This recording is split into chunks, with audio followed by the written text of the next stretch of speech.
Indonesia ikut dalam proyek pengembangan jet tempur modern KF-21 Boramai. Ini bukan hanya sekadar pembelian pesawat, tapi keterlibatan dalam pengembangan teknologi dirgantara tingkat lanjut. Pertanyaannya, seberapa besar dampaknya untuk masa depan kekuatan udara Indonesia? Dan apakah ini benar-benar langkah strategis? Indonesia bergabung dalam proyek KF-21 sebagai bagian dari upaya meningkatkan kemampuan industri pertahanan nasional dalam negeri.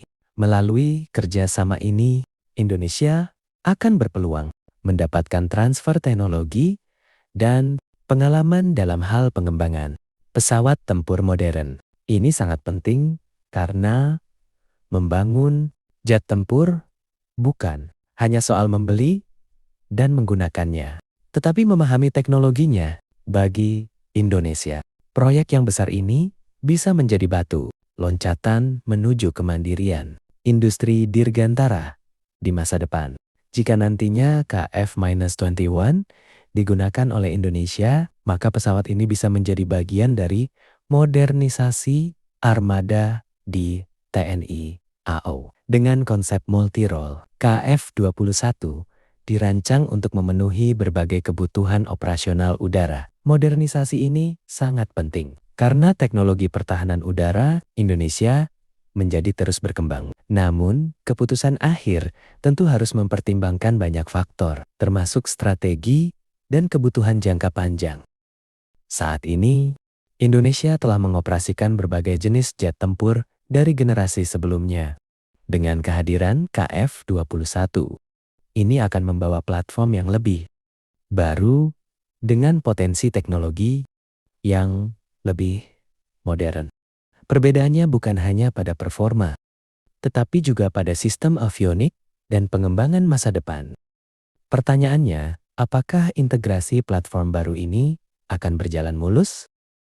Secara global, jet tempur KF-21 ini diposisikan di antara generasi 4,5 dan generasi kelima. Artinya, ia memang menawarkan kombinasi teknologi modern dengan pendekatan bertahap menuju kemampuan yang lebih canggih.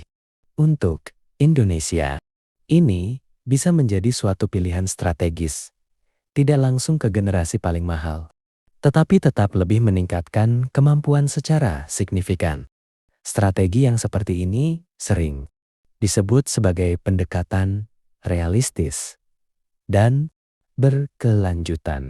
Salah satu dari aspek yang paling menarik adalah potensi bermanfaat bagi industri dalam negeri. Keterlibatan Indonesia dalam proyek seperti ini bisa membuka peluang pengembangan SDM, teknologi, dan pengalaman produksi. Dalam jangka panjang, ini bisa sangat berdampak pada kemampuan Indonesia untuk bisa mengembangkan sistem pertahanan sendiri. Jadi, manfaatnya bukan hanya pada pesawatnya, akan tetapi juga pada transfer pengetahuan.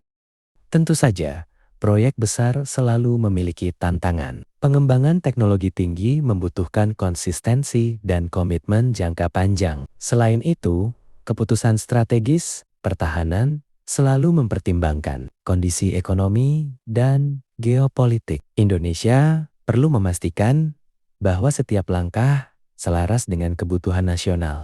Jadi, apakah KF-21 Boramai akan benar-benar memperkuat langit Indonesia? Potensinya ada, bukan hanya sebagai jet tempur modern, tetapi sebagai simbol langkah menuju kemandirian industri dirgantara. Namun, semuanya bergantung pada strategi, kesiapan, dan arah kebijakan ke depan. Menurut kamu, apakah Indonesia sudah mengambil langkah yang tepat dengan terlibat di dalam proyek ini?